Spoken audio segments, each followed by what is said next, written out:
ప్రతిసారి ఒక ఓటకు ఉన్న ఒకరు ఎలాగా ఈ ఈ పరిపాలన ఈ పార్టీ పరిపాలనకు వస్తే బాగుంటుంది అని అతను ఉన్న వాళ్ళల్లో వీళ్ళే మంచిది అని వెళ్ళి ఓటు వేస్తారో అలాగే నేను కూడా ఇంతవరకు సపోర్ట్ చేసిన పార్టీస్ అన్నీ కూడా అలాంటి భావ్యమా అదే నా మనసులో ఉన్న రూట్ కూడా నేను కూడా ఇప్పుడు నా మనసులో ఏమనిపించిందంటే మన దేశం ఉన్న పరిస్థితిలో ఇప్పుడు మనకి ఒక బ్రహ్మాండమైన అడ్మినిస్ట్రేటర్ కావాలి. చాలా కష్టాలు, కరెంటు, జనాలకి ఎంప్లాయ్మెంట్, సో మెనీ ప్రాబ్లమ్స్ మీ అందరికీ తెలుసు. ఈ ప్రాబ్లమ్స్ నుంచి మనం బయటపడాలంటే ఇంతకుముందు పరిపాలించిన కాంగ్రెస్ గవర్నమెంట్ ఈ 10 ఏళ్ళలో ఎంతో చేయవలసింది చేయకుండా పోయింది. సో ఇప్పుడు మనకు ఒక చేంజ్, ఒక గుడ్ అడ్మినిస్ట్రేటర్ వస్తేనే మన భారతదేశాన్ని కాపాడడానికి కుదురుతుంది. అందులో మనమందరం భారతదేశమే ఇప్పుడు ఒక వేవ్, మోడీ గారు ప్రైమ్ మినిస్టర్ అయితే బాగుంటుంది అన్న ఒక వేవ్. అలాగే నా మనసులో కూడా మనమందరూ మోడీ గారిని ప్రైమ్ మినిస్టర్గా చేస్తే మనందరి భవిష్యత్తు బాగుంటుంది అన్న ఒక ఆలోచనతో నేను బీజేపీకి మోడీ గారికి సపోర్ట్ చేయడం జరుగుతుంది. అలాగే ఇప్పుడు చేసిన ఈ సాంగ్ కూడా మోడీ గారి పైన చేసిన సాంగ్ కూడా ఆ ఉద్దేశంతో చేయబడిందే. బట్ దీనికి కిషన్ రెడ్డి గారు ఒక ముఖ్య కారకులయ్యారు. ఏంటంటే నేను ఒక మామూలుగా బీజేపీ పార్టీకి మోడీ గారికి ఓటు వేసేసి నేను పార్టీకి ఇంట్లో నా సినిమా పని చేసుకోవాల్సిన వాడిని నేను. కానీ నన్ను జీవితాన్ని మన కిషన్ రెడ్డి గారే రావాలి, మీరు వచ్చి పార్టీ కోసం పనిచేయాలి, మోడీ గారి కోసం పనిచేయాలని మమ్మల్ని ఎప్పుడో ఒక 4-5 మంత్స్ క్రితమే తీసుకెళ్ళి మమ్మల్ని అందరినీ పరిచయం చేసి మమ్మల్ని ఇలా తీసుకొచ్చారు. నేను బీజేపీ పార్టీలో జాయిన్ అవ్వలేదు, కానీ ఐఎమ్ సపోర్టింగ్ మిస్టర్ మోడీ. కానీ జీవిత పార్టీలో జాయిన్ అయ్యింది. జాయిన్ అయిన తర్వాత మా సపోర్ట్ని ఒక సాంగ్ రూపంగా మోడీ గారి కోసం చేద్దామని అనుకున్నాము. అనుకున్న దాంట్లో ఇది జీవిత ఎఫర్టే. సో జీవిత గారు మాట్లాడితే బాగుంటుంది. ఇప్పుడు రిలీజ్ చేద్దాం అనుకున్నాం, మొన్న మోదీ గారు వచ్చినప్పుడే చేద్దాం అనుకున్నాం. కానీ ఆ టైట్ సెక్యూరిటీ రీజన్స్ అంత ప్రోగ్రామ్ కన్ఫ్యూషన్లో చేయలేకపోయాం. దాని గురించి ఆయన చెప్తారు తర్వాత ఎందుకు ఇప్పుడు ఇలా చేసామన్నది. ఫస్ట్ ఆఫ్ ఆల్ రాజశేఖర్ గారు, నేను ఎవరు మాట్లాడినా కూడా ఇంకా ఎల్లుండి మన భవిష్యత్తు, మన తలరాత, అంటే మనం పుట్టేటప్పుడు మన తలరాత ఎలా ఉంటుందో మనకు తెలియదు, దాన్ని మన చేతుల్లో లేదు. ఇట్స్ ఓకే, దానికి తగ్గట్టుగా మనం బతుకుతుంటాం. కానీ మన తలరాతలు మనం రాసుకునే అవకాశం ఎప్పుడంటే మనం ఓటు వేసి సరైన నాయకుడిని ఎన్నుకుంటాం. చూసావా, ఎవ్రీ 5 years మన తలరాతను మనము డిసైడ్ చేసుకునే ఫ్యాక్టర్ అంటే మన నాయకుడిని, మన పార్టీని మనము ఎన్నుకోవడం. అది మనం తప్పు చేస్తూనే ఉన్నాం. గత 10 ఏళ్ళుగా కాంగ్రెస్ ప్రభుత్వంలో మనం ఎన్ని కష్టాలు పడ్డాం, ఎన్ని స్కామ్లు, ఎంత కరప్షన్. ఒక్క పొలిటీషియన్ అన్నా, ఒక్క పొలిటికల్ లీడర్ అన్నా మన గురించి ఆలోచించాడా అన్నది మీరు ఆలోచించుకుంటే మీకే తెలుసు, నేను చెప్పాల్సిన అవసరం లేదు. ఇక్కడ థ్యాంక్స్ టు ద మీడియా వల్ల ప్రతి విషయం మనకు తెలుస్తుంది, ఎవరు ఏం చేస్తున్నారన్నది. ఇప్పుడు ఈ ఎలక్షన్లో అటు టీఆర్ఎస్ ప్రభుత్వం చంద్రశేఖరరావు గారు కానీ, ఇటు కాంగ్రెస్ కానీ తెలంగాణ మేము ఇచ్చేసాం అని ఆ తెలంగాణ సెంటిమెంట్ మీద ఓట్లు వాళ్ళకు వచ్చేస్తాయని అనుకుంటున్నారు. దయచేసి దానికి పడిపోకండి.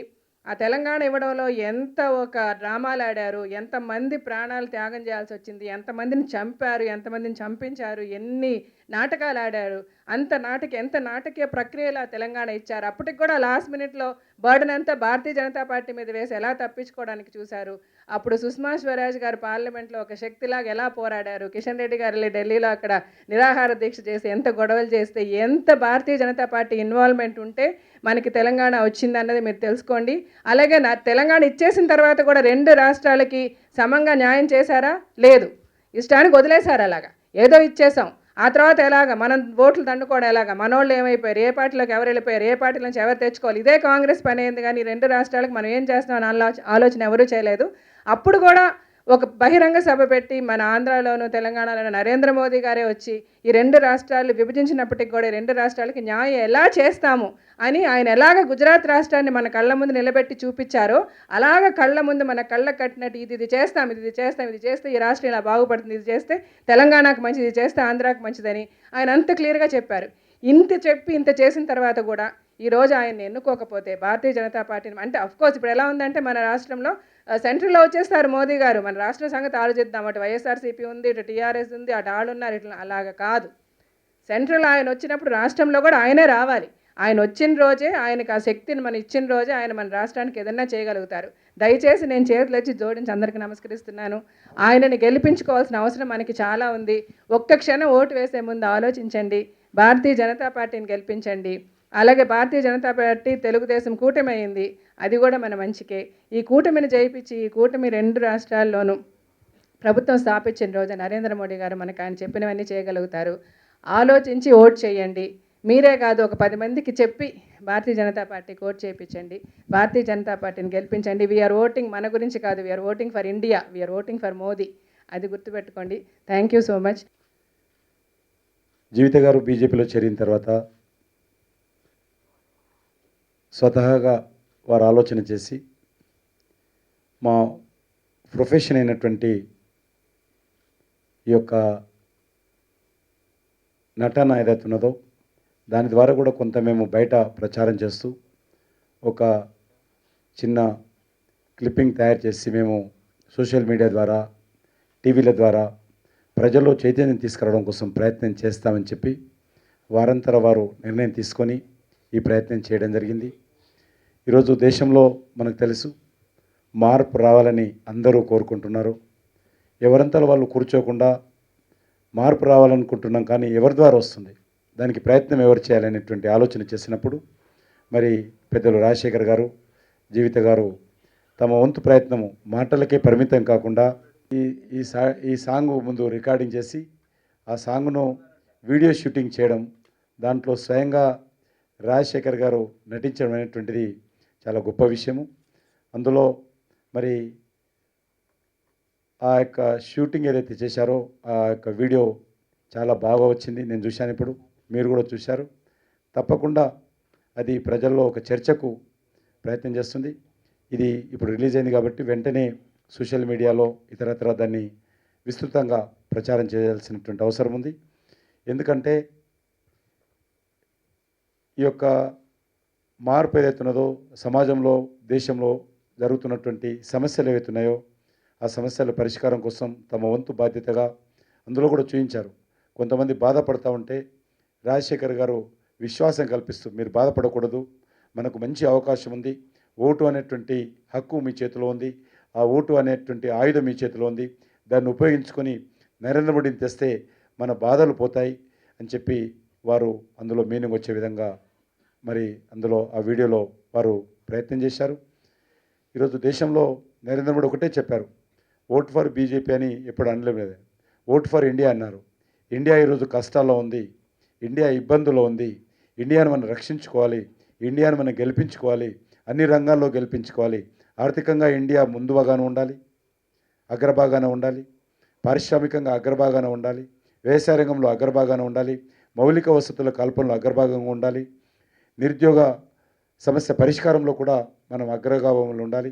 ఆ రకంగా దేశమంతా కూడా ఈరోజు అన్ని విషయాల్లో మరి భారతదేశం ముందుండాలి అనేటువంటి ఆయన ఆలోచన విజన్ ఏదైతే ఉన్నదో ఆ విజన్ ద్వారా ఖచ్చితంగా రానున్న రోజుల్లో భారతదేశానికి ఒక సమర్థవంతమైనటువంటి నాయకత్వము, ఒక సుస్థిరమైనటువంటి ప్రభుత్వము, సమస్యలు పరిష్కరించేటువంటి మరి ప్రభుత్వము నరేంద్ర మోడీ గారి నేతృత్వంలో ఏర్పాటు అవుతుంది అనేటువంటి విషయాన్ని చాలా స్పష్టంగా ఈ యొక్క మరి వీడియో ద్వారా వారు తెలియజేశారు. నరేంద్ర మోడీ గారు దీన్ని ప్రారంభించాలనుకున్నాము, కానీ ఆ రోజు విపరీతంగా పోటీ మన స్టేట్ పోలీస్కు, గుజరాత్ పోలీస్కు, అదేవిధంగా సెంట్రల్ గవర్నమెంట్కి సంబంధించినటువంటి బ్లాక్ కార్డ్ పోలీస్ మధ్యలో పోటీతో ఎవరిని వేదిక మీదకి రాకుండా, ఎందుకంటే ఆ రోజు ఏదో ఒక హ్యాండ్ గ్రెనేడ్ తోటి నరేంద్ర మోడీ గారి మీటింగ్లో దాడి చేయడానికి వస్తున్నారు టెర్రరిస్టులు అనేటువంటి ఒకటి థ్రెట్ వచ్చిందని దాంట్లో సెంట్రల్ ఇంటెలిజెన్స్ ఇన్పుట్ ఇచ్చిందని చాలా సెక్యూరిటీ ఏర్పాటు చేశారు. దాంతో చాలా ఇబ్బంది అయింది. అందులో మరి తొందరగా సభ ముగడంతో ఏర్పాటు చేయలేకపోయాము. నరేంద్ర మోడీ గారు స్వయంగా మరి జీవిత గారితో రాజశేఖర్ గారితో మాట్లాడి మీరు ముందుకెళ్ళండి, నేను తప్పకుండా తర్వాత చూస్తాను, నాకు వీడియో ద్వారా పంపించండి అని వారు చెప్పారు. వారు స్వయంగా ఫోన్ చేసి జీవిత గారితో రాజశేఖర్ గారితో నరేంద్ర మోడీ గారు స్వయంగా మాట్లాడారు. అది బహుశా ఈరోజు నేను అది లోడ్ చేసిన తర్వాత తప్పకుండా వారితో మాట్లాడి ఇప్పుడే మనం, ఎందుకంటే ఇంతవరకు అది ఎవరికి బయట పెట్టలేదు కాబట్టి ఇప్పుడు యూట్యూబ్లో ఫేస్బుక్ ద్వారా లోడ్ చేసిన తర్వాత తప్పకుండా వారికి చెప్తాను. వారు చూసిన తర్వాత వారి కామెంట్స్ కూడా తప్పకుండా ఫేస్బుక్లో వచ్చే విధంగా చూస్తాను. మరొకసారి నేను పార్టీ తరఫున మరి మా నాయకురాలైనటువంటి జీవిత గారికి, మా సానుభూతిపరుడైనటువంటి రాజశేఖర్ గారికి నేను హృదయపూర్వకంగా ధన్యవాదాలు నరేంద్ర మోడీ గారి తరఫున, నా తరఫున, భారతీయ జనతా పార్టీ తరఫున మరి వీరు చేసినటువంటి ప్రయత్నం ఏదైతే ఉన్నదో దానికి మనస్ఫూర్తిగా వారికి ధన్యవాదాలు తెలియజేస్తున్నాను.